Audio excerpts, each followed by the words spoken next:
Hi, my name is Avery. I'm coming to you live from CES in Las Vegas. I have a very special guest here. Her name is Erin Walline.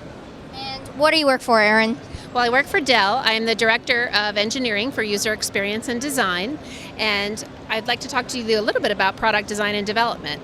That sounds really cool. So how does STEAM work into product development? Well, in order to develop products that go into the hands of users, which is part of what Dell does, we have to make sure that we employ people who have degrees in engineering, mechanical engineering, electrical engineering, and then also, in addition to that, my specialty is what we call human factors engineering, which is a very interesting specialty. So I can give you a little bit more info about that if you'd like. That'd be really cool. All right. Well, so what it is we think about how the person interacts with the system.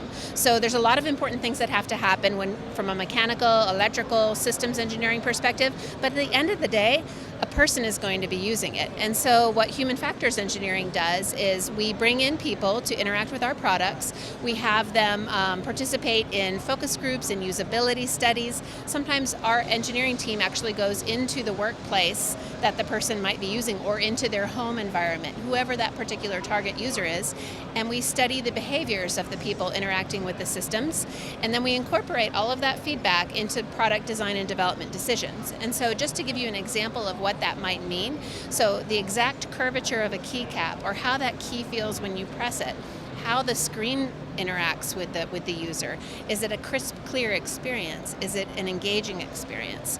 Ultimately, we want to make sure the products are easy to use, efficient for the user, and very satisfying from a design perspective. So when you were younger, did you ever envision yourself doing this job or no?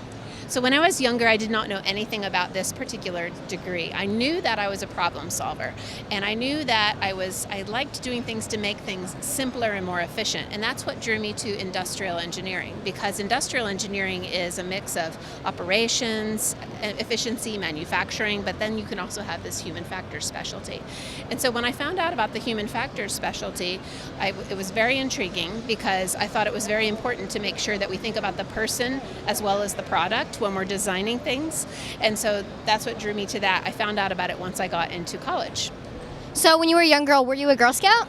I was a Girl Scout. I was a brownie, and then unfortunately the troop disbanded back when I was, I can't remember what the age was, maybe 7 or 8 when brownies switched to Girl Scouts. But my daughter is a Girl Scout, and I was Cookie Mom as well for a couple of years. So yes, I have a lot of experience with Girl Scouts, and I think foundationally there's some amazing tenets that Girl Scouts likes to push forward as aspirational goals for the girls that are in the program. So would you say being a Girl Scout helped you with the career you have today?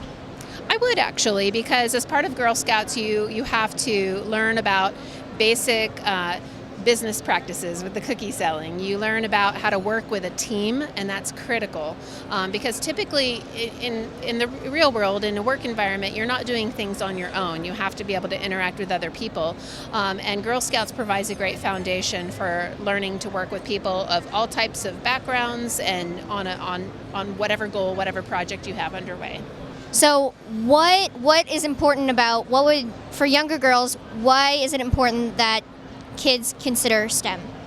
So the main thing I would say is it's important because we need different perspectives in the industry. So when an industry such as the tech industry becomes too male dominant, or any industry, we have to make sure that we do something about that. And people with different backgrounds, different cultures, whatever it might be, bring different perspectives to product design decisions. And if we only have one homogeneous group making those decisions, then that's not representative of the whole set of people who are actually going to be using those products. And so that's one reason, certainly, if you want to have an impact on what the future of technology is, that's a very meaningful reason to get into STEM.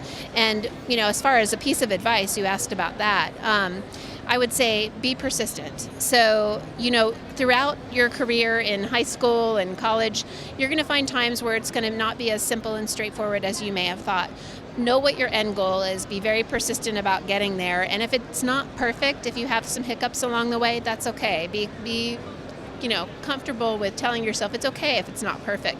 Keep going, keep being persistent, and don't ever lose your value system as you move forward. Okay, thank you very much, Erin.